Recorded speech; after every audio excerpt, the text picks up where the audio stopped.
జల్దీ software job కొడదామనుకుంటుర్రా? అయితే వీక్యూబ్‌లో training తీసుకొని మంచి జాబ్ కొట్టేయుర్రి. ఎంఏయుడి అగ్రికల్చర్, నార్థన్ డిస్కామ్స్, అదేవిధంగా మెడికల్ అండ్ హెల్త్ ఇతర ప్రభుత్వ అధికారులందరూ కూడా ఈ సమావేశంలో చాలా వరకు కొన్ని జిల్లాల కలెక్టర్లు, మున్సిపల్ కమిషనర్ గారు వీళ్ళు మాట్లాడి నివేదిక ఇవ్వడం జరిగింది.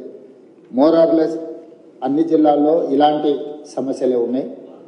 ఈ సమస్యలను అన్ని దృష్టికి పెట్టుకొని ఇప్పటి వరకు లాస్ట్ 2 రోజుల నుంచి అత్యవసరమైన సేవలను అందించడం, అత్యవసరమైన పరిస్థితులను మీరు అడ్రస్ చేయడం జరిగింది. ఇప్పుడు థెరపీ వచ్చింది, వర్షాలు ఆగినాయి కాబట్టి క్షేత్రస్థాయిలో కలెక్టర్లు మీరు బృందాలను పంపించండి.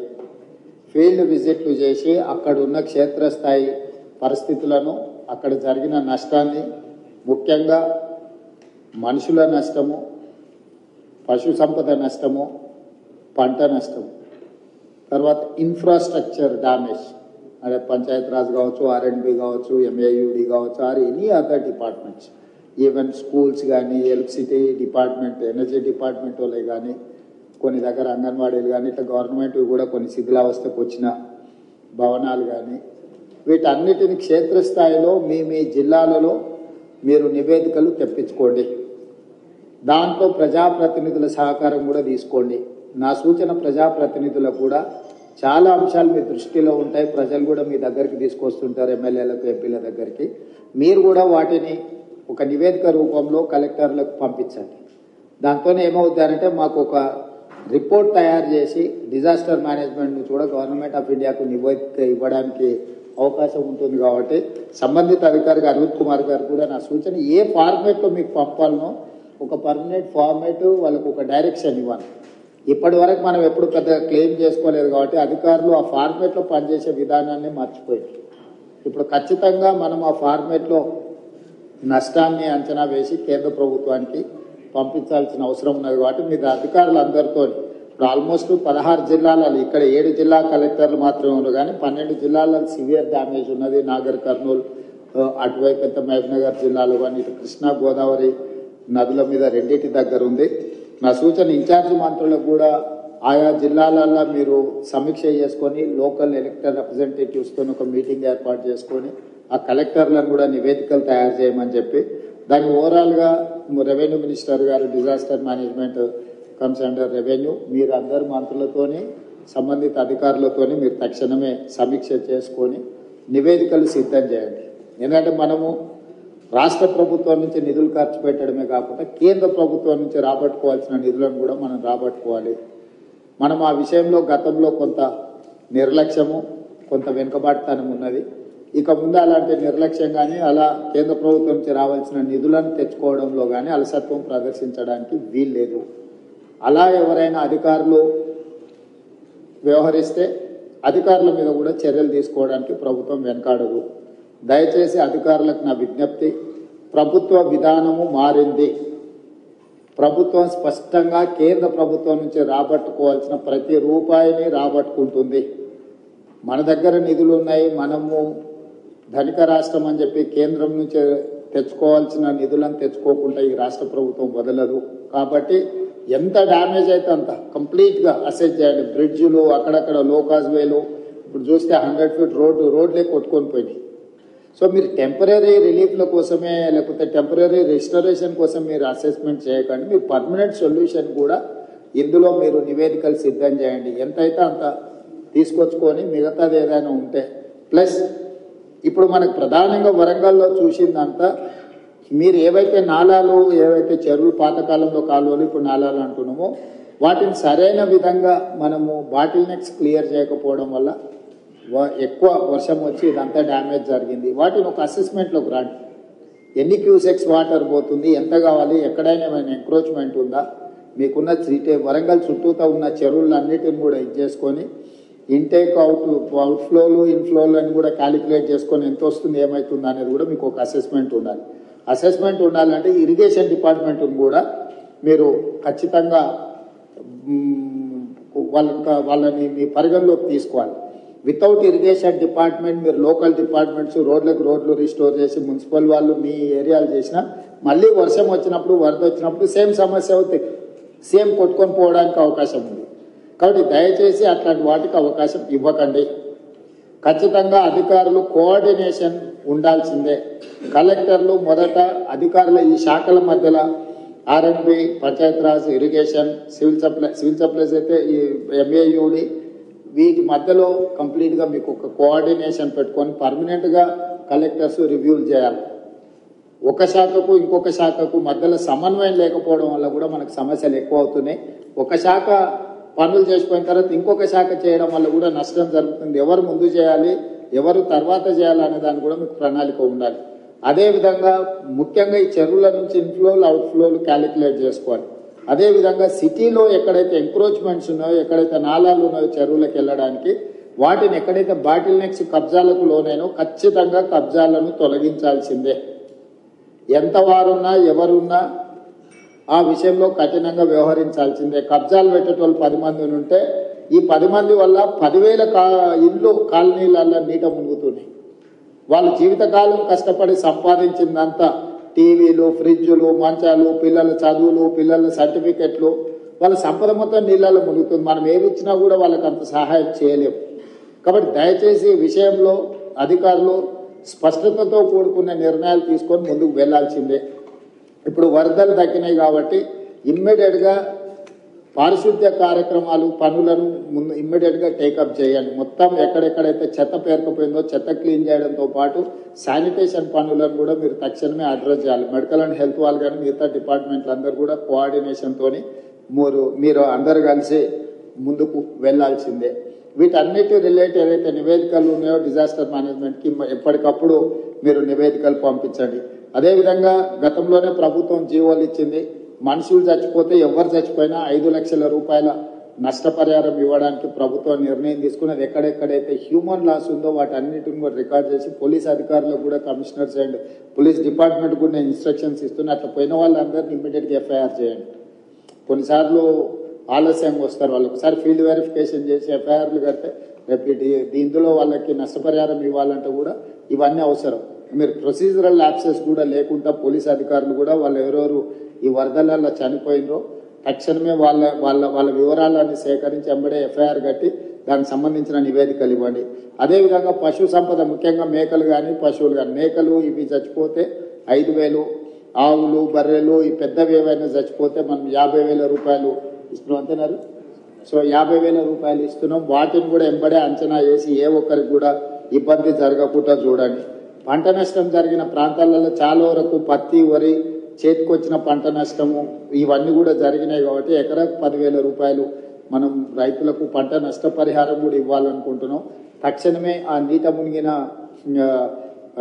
పొలాలను ఇసుక మేటలు పేరుకున్న దగ్గర మనకు ఎన్ఆర్ఈజిఎస్లో స్పెషల్ ప్యాకేజెస్ ఉన్నాయి.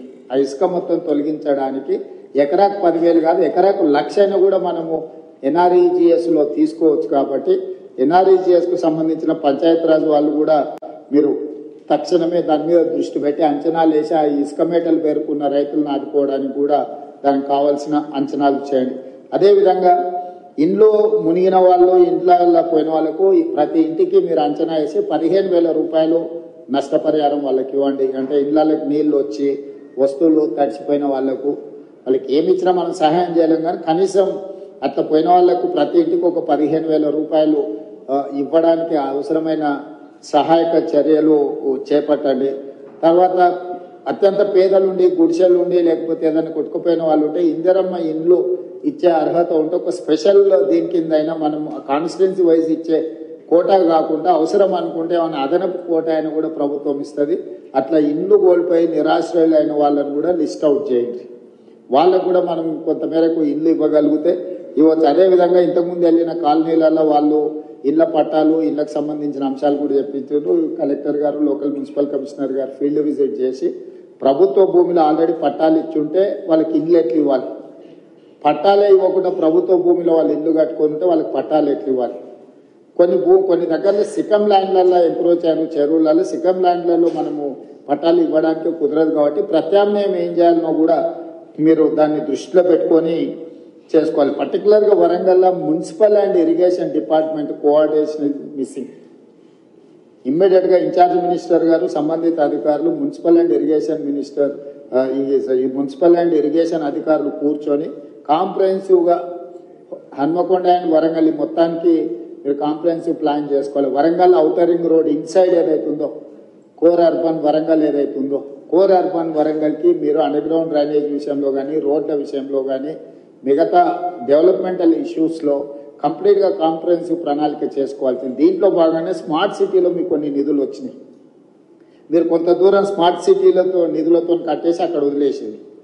మీరు అట్లా వదలడం వల్ల ఇంకా పెద్ద సమస్యగా మారుతున్నారు.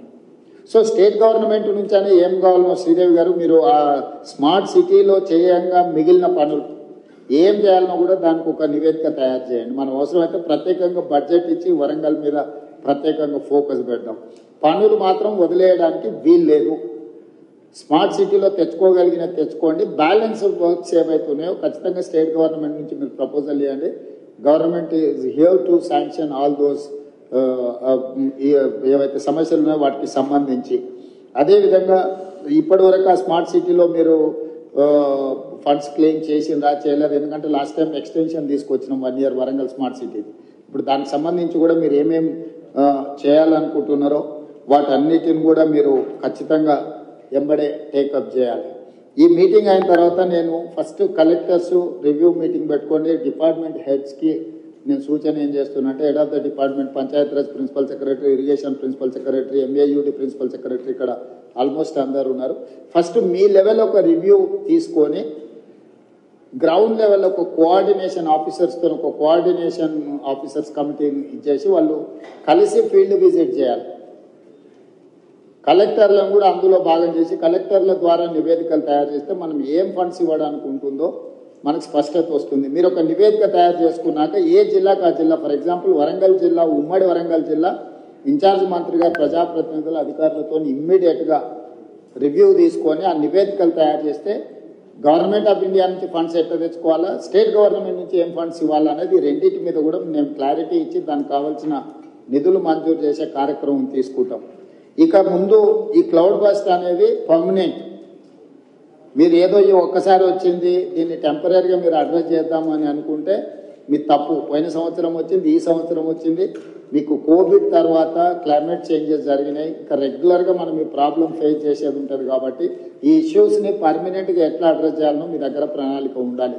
అంటే రిసోర్సెస్ అంటే ఫండ్స్ రిసోర్సెస్ ఎట్లా మనం చేసుకోవాలి, యాక్షన్ ప్లాన్ ఎట్లా చేసుకోవాలి, మీ దగ్గర అందరి దగ్గర కూడా నివేదికలు పెట్టుకొని చేసుకోవాల్సిన అవసరం ఉంది. దీని మీద ప్రత్యేకంగా దృష్టి పెట్టండి. ఎవరైనా అధికారులు ఉన్న నెక్స్ట్ 10-15 days అన్ని సెలవులు రద్దు చేయండి. క్షేత్రస్థాయిలో నివేదికలు తయారు చేయండి. ప్రభుత్వం వైపు నుంచి మీకు పూర్తిగా సహకారం ఉంటుంది. ప్రజాప్రతినిధులు ఇచ్చే నివేదికలను కూడా పరిగణలోకి తీసుకోండి. ఫీల్డ్లో మీరు క్షేత్రస్థాయి నివేదికలు తెప్పించుకొని తక్షణం దీని మీద చర్యలు తీసుకోవడానికి అవసరమైన ప్రణాళికలు చేస్తే నేను మళ్ళీ అన్ని జిల్లా కలెక్టర్లతోనే హైదరాబాద్ స్థాయిలో నేను మళ్ళీ రివ్యూ తీసుకుంటాను.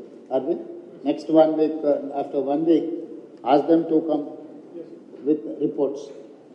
టోటల్గా ఆయా జిల్లా నివేదికలు మీరు తెప్పించుకొని మీరు అంతా చేసిన తర్వాత నాకు ఒక రిపోర్ట్ పెట్టి దాని మీద గవర్నమెంట్ ఆఫ్ ఇండియా నుంచి ఒకవేళ ఏమన్నా వాళ్ళ కమిటీని ఎవరినైనా ఇన్వైట్ చేయాలన్నా లేకపోతే మనమే వెళ్ళి నివేదిక చేయాలన్నా ఏం చేయాలని దాని చేద్దాం. రెవెన్యూ మంత్రి గారు మీరు పర్సనల్గా దీన్ని దృష్టిలో పెట్టుకొని చేయాల్సిందిగా కోరుకుంటున్నాను. ఆర్ఎన్బి అక్కపక్క నుంచి చెప్తుంది ఆర్ఎన్బిలో చాలా రోడ్లు డ్యామేజ్ అయినాయని.